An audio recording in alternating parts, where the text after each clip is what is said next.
Já falamos aqui da consulta, vamos falar do diagnóstico, porque ele implica a realização de exames complementares de diagnóstico. Que exames é que são estes? No caso da apneia e no caso também da roncopatia? Assim, a primeira coisa que nós temos que fazer é uma consulta, seja em pediatria, seja em otorrino, porque nos vai permitir levantar uma suspeita e tentar logo na clínica distinguirmos se estamos perante uma roncopatia isolada ou um caso mais grave de uma apneia do sono. E numa criança que seja saudável, que não tenha outros fatores de risco, se a observação e o exame objetivo forem compatíveis, por exemplo, com aumento das adenoides e das amígdalas, isso poderá ser suficiente para estabelecer um diagnóstico clínico de uma apneia do sono e avançar para o tratamento. Quando nós estamos perante uma criança que tem uma clínica muito exuberante, mas que depois, quando vamos observar, as amígdalas e as adenoides, se calhar, não são assim tão grandes, portanto, há uma discrepância aqui no exame objetivo e na clínica, ou então, se estivermos perante crianças com obesidade ou com outras doenças que podem aumentar o risco de obstrução da via aérea superior, nesses casos é recomendado fazer um exame que é uma polissonografia, que é considerado o gold standard em termos do diagnóstico da apneia do sono. O estudo do sono, comumente também se diz. Podemos olhar também aqui para o tratamento, ou seja, já olhamos o diagnóstico, a identificação, que é muito importante. Que tratamentos, se é que podemos apelidá-los desta forma, é que existem? Porque sabemos que nos casos de apneia dos adultos existem equipamentos que são colocados e até são comparticipados pelo Estado, quando o acompanhamento é feito através de estabelecimentos de saúde, clínicas ou até mesmo dos hospitais públicos. Aquilo que lhe pergunto é o que é que está à disposição de quem sofre de apneia e de roncopatia? Ok, muito bem. Aqui temos duas grandes opções e acho que nas crianças é sempre lícito tentarmos um período de um tratamento médico, com a utilização de sprays nasais, de fármacos específicos que podem ajudar a permeabilizar esta via aérea superior e diminuir ou até eliminar alguns dos sintomas, principalmente se estivermos perante uma roncopatia simples.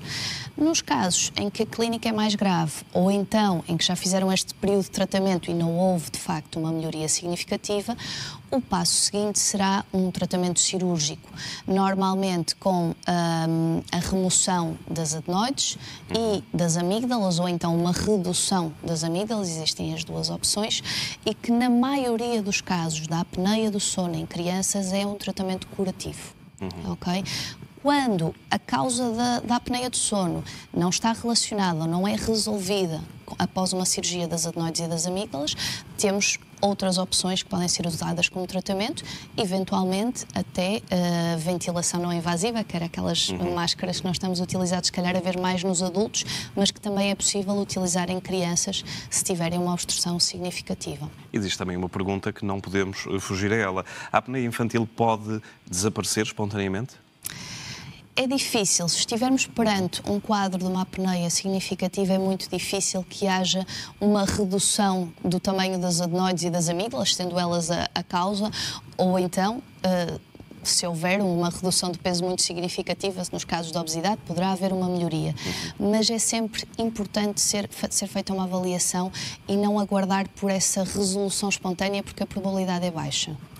Vamos olhar também as complicações a longo prazo. Sabemos que elas existem, não podemos meter a cabeça na areia como avestruz, e isso muitas vezes acontece porque os pais têm receio de levar os filhos e de constatar o diagnóstico, mas já percebemos que o diagnóstico é relativamente pacífico, ou seja, não estamos a falar de um problema limite, de algo que não tem tratamento ou cura. Aquilo que lhe pergunto é, importa olharmos para aquilo que pode acontecer se nada for feito? Claro, e isso é muito importante e é por isso que faz sentido nós alertarmos para esta patologia.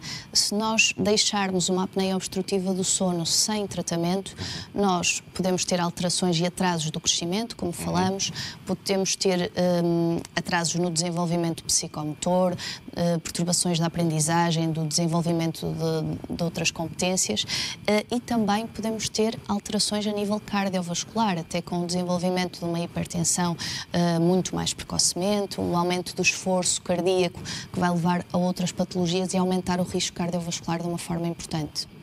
E não podemos esquecer também que existe aqui uma relação provável entre hipertrofia das adenoides e alterações do desenvolvimento da face. É verdade que isto acontece? Sim, sem dúvida. Portanto, quando há um aumento das adenoides, são crianças que vão ter preferencialmente uma respiração oral, portanto, respirar de boca aberta. Isso vai fazer com que a língua não esteja maioritariamente encostada ao palato e, portanto, no crescimento desta região, ele não vai acontecer da forma que seria suposto e vamos ter os típicos palatos em ogiva, os palatos mais altos, que depois vão também afetar o desenvolvimento do resto do terço médio da face. E como é que a especialidade de otorrino pode ajudar nesse sentido, nesta particularidade? Ou seja, imagino que depois exista aqui a necessidade de um acompanhamento muito mais multidisciplinar de outras especialidades médicas, não é? Sim, se nós conseguirmos identificar o problema precocemente, nós conseguimos otimizar a posteriori, depois com o apoio de outras especialidades, sem dúvida, mas se na consulta de otorrino for identificada uma hipertrofia das adenoides que condiciona esta obstrução e for feito o tratamento, nós conseguimos interromper este mau desenvolvimento e depois otimizar o desenvolvimento da face com o apoio de outras especialidades. Não podemos esquecer o papel de uma área que é desconhecida de muitos, a fisioterapia respiratória e a própria higiene do sono, que é este termo que cada vez mais salta para os ecrãs, no controlo da roncopatia infantil. Que papel é que esta fisioterapia respiratória pode ter? É assim, é importante nós percebermos que se houver uma obstrução da via aérea superior, é importante nós eliminarmos essa obstrução de alguma forma e normalmente primeiro uma avaliação e um alívio dessa obstrução na consulta de otorrino será o principal. Depois, a parte da fisioterapia respiratória, quando já temos otimizada esta via aérea, pode ajudar a posteriori, sem dúvida nenhuma, todo o resto para, novamente, muitas das vezes até ensinarmos novamente estas crianças a respirarem pelo nariz, mas após haver uma desobstrução. Não podemos também esquecer aquilo que são as diferentes patologias que podem já existir, não só a este nível, mas também, por exemplo, do ouvido, e que depois fazem com que o acompanhamento em otorrino seja muito mais delicado, muito mais de pinças. Quando se depara com casos onde existe roncopatia, onde existe também apneia e ainda algum tipo de patologia ao nível do ouvido, como é que este trabalho é desenvolvido? Porque imagino que seja muito mais delicado e, quando falamos de crianças, às vezes não é fácil conseguir que elas também estejam motivadas e predispostas a esse acompanhamento.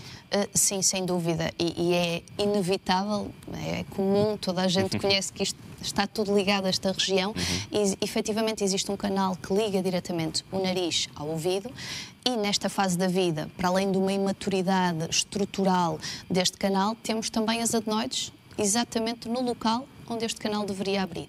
E, portanto, se elas estiverem aumentadas de tamanho e a fazerem a obstrução disto, podem facilmente levar a patologia do ouvido, que pode incluir otites de repetição, pode incluir a presença de líquido não infectado dentro do ouvido, mas que pode levar a perdas auditivas ou a alterações da estrutura do tímpano.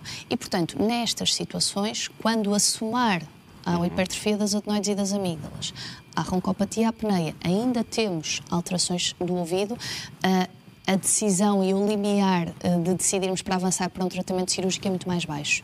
E, portanto, mais rapidamente avançamos e muitas das vezes associamos à cirurgia das adenoides e das amígdalas também uma cirurgia dos ouvidos para otimizar a ventilação do ouvido. Fizemos aqui um percurso muito importante por diferentes vertentes do tema que hoje traz a doutora Ana Nóbrega Pinto até ao consultório.